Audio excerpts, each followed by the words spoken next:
Welcome student in my YouTube channel. मैं हूँ रिचा। जैसा कि आप लोग के एग्जाम में बहुत कम टाइम बचा है, दिसंबर में तो होना ही है, तो 2.5 महीना मान के चलिए, आप 2.5 महीने का टाइम है आपके पास। तो आइए आज हम लोग हिंदी पेडोलॉजी का जो भाषा है उसका पहला चैप्टर जो है अधिगम और अर्जन, उसको पढ़ेंगे कि अधिगम क्या है, अर्जन क्या है। इससे क्वेश्चन बनते ही बनते हैं। तो आइए हम लोग पढ़ते हैं, टॉपिक शुरू करते हैं। अधिगम और अर्जन आज का टॉपिक है। अधिगम को कहते हैं लर्निंग और अर्जन को कहते हैं एक्विजिशन। तो आइए हम लोग समझते हैं कि अर्जन क्या है, अर्जन जो है एक्विजिशन क्या है। जैसे कि किसी परिवार में कोई बच्चा पैदा हो रहा है, तो वो जैसे जैसे थोड़ा बड़ा हो रहा है, 1.5 साल का 2 साल का हो रहा है, वैसे वैसे वो वॉच कर रहा है कि उसके माता पिता कैसे बोल रहे हैं, उसके भाई बहन कैसे बोल रहे हैं, उसके आस पड़ोस के लोग क्या बोल रहे हैं। तो धीरे धीरे जैसे कि भाषा जो होती है विचार विनिमय का एक साधन होता है। हम अपनी बात किसी से कहना चाहें या दूसरी की बात को समझना चाहें तो उसके लिए भाषा की जरूरत होती ही है। तो भाषा का अर्जन बच्चा कैसे करता है, जैसे अपने माँ बाप को देख रहा है क्या बोल रहे हैं, पास पड़ोस को देख रहा है क्या बोल रहे हैं, तो धीरे धीरे बच्चा भी सीख जाता है। वो भी अपनी बातों को कहने के लिए पहले छोटे छोटे शब्दों का यूज करता है, फिर सेंटेंस का यूज करता है, फिर अच्छी तरह से अपनी बातों को कहने लगता है।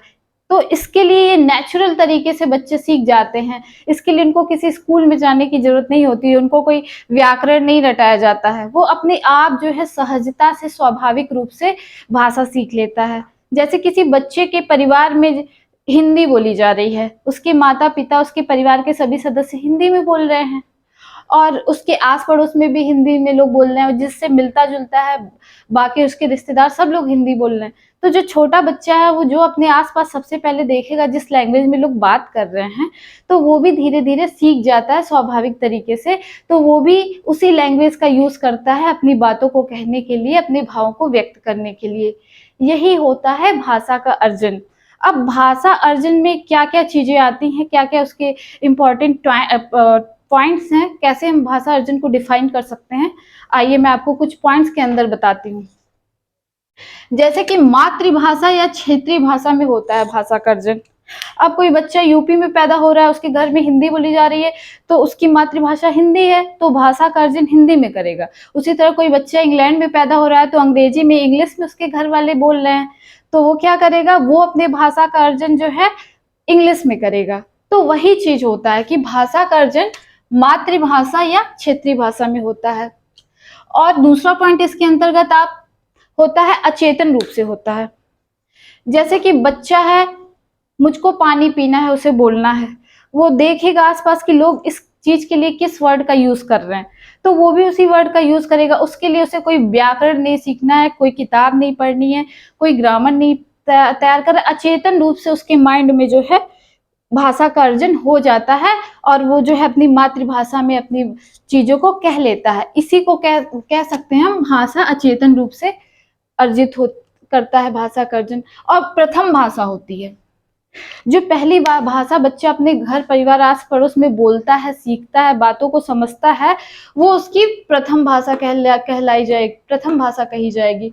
और इसके अंदर एक और पॉइंट आता है, किसी उपकरण की आवश्यकता नहीं होती है, किसी साधन की, किसी किताब की, किसी और चीज की सहायता नहीं होगी इसके लिए, भाषा के अर्जन के लिए। और जैसा कि मैंने आपको बताया ही है कि आसपास के परिवेश से सीखा जाता है, बच्चा अपने आसपास के परिवेश से सीख लेता है, भाषा का अर्जन कर लेता है। और मैंने आपको ये भी बता दिया है भाषा अर्जन में किताब और व्याकरण की जरूरत नहीं पड़ती है, बच्चा सहजता से नेचुरल तरीके से भाषा का अर्जन कर लेता है। अब आइए हम लोग समझते हैं कि लर्निंग क्या होती है, अधिगम क्या होता है। तो अधिगम में क्या होता है, जब बच्चा बड़ा हो गया, उसने अपने घर में हिंदी बोलना सीख लिया, अब उसको स्कूल में ले जाएंगे तो वहां उसकी पढ़ाई, अब उसको एक सब्जेक्ट के रूप में इंग्लिश पढ़ाया जा रहा है। अब जो है वो स्कूल में जाएगा, उसकी टीचर उसको इंग्लिश पढ़ाएंगे, उसकी किताबें रहेंगी इंग्लिश की, वो ग्रामर सीखेगा इंग्लिश का, फिर जो है उसको इंग्लिश आ जाएगी। तो अधिगम में क्या होता है, पुस्तक और व्याकरण की जरूरत पड़ेगी, उसको इंग्लिश में सेंटेंस सीखना है तो is, am are, was, where, ये सब वो सीखेगा। और चेतन या जागरूक रूप से प्रयास करने पड़ेंगे। इसके लिए वो प्रयास करेगा कि हम कैसे इंग्लिश बोले, वो उसकी स्वाभाविक लैंग्वेज तो थी नहीं, अब वो स्कूल में जाके इसको शुरू कर रहा है सीखना, तो इसके लिए उसको एफर्ट करना पड़ता है, अधिगम के लिए प्रयास करना पड़ता है, पढ़ना लिखना सीखता है बच्चा, अधिगम के थ्रू पढ़ना लिखना सीखता है कि हम कैसे लिखेंगे। जैसे कि अर्जन किया था तो वो बिना लिखे वो बोल के ही सब चीजों को कह ले रहा है, लेकिन स्कूल में जब वो जाता है कोई नई भाषा सीखता है या स्कूल में वो पढ़ना लिखना जो सीखता है वही जो है अधिगम कहलाएगा। और क्या होगा, नियम सीखने पड़ते हैं, जैसे मैंने बोला कि इज़-एम-आर सीखना पड़ेगा, तो ये जो है ये नियम सीखना पड़ेगा अधिगम में। संस्थागत होता है, विद्यालय में वो प्रवेश लेगा, स्कूल में जाएगा, उसको टीचर पढ़ाएंगे, तो अधिगम संस्थागत होता है और शिक्षक और स्कूल की जरूरत होती है। तो आप अब अच्छी तरह से अधिगम और लर्निंग को समझ लिए होंगे। आइए इसको और अच्छी तरह से समझने के लिए और टीटी में किस तरह के क्वेश्चंस आते हैं उसको चलिए कुछ क्वेश्चन सॉल्व करके हम लोग इसको और अच्छी तरह से प्रैक्टिस कर लेते हैं।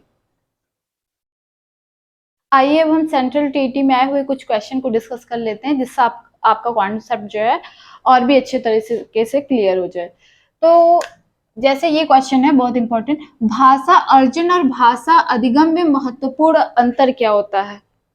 पहला ऑप्शन था भाषा का कठिनाई स्तर, भाषा की पाठ्य पुस्तक, भाषा के सीखने सिखाने की पद्धति, चौथा ऑप्शन है भाषिक परिवेश की उपलब्धता। तो मैंने आपको बताया था कि जो भाषा का अर्जन होता है वो नेचुरल तरीके से होता है और भाषा का अधिगम जो है उसके लिए व्याकरण के नियमों की आवश्यकता पड़ती है। तो इसमें क्या आंसर सही होगा? भाषा सीखने सिखाने की पद्धति, यहाँ तीसरा ऑप्शन सही होगा।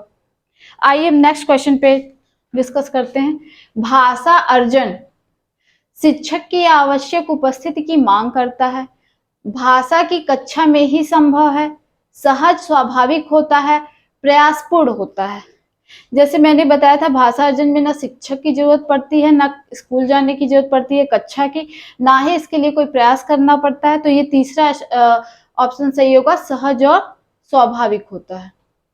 अगला क्वेश्चन है, सुमन बचपन से ही गुजराती बोल समझ लेती है, वह कभी विद्यालय नहीं जाती है।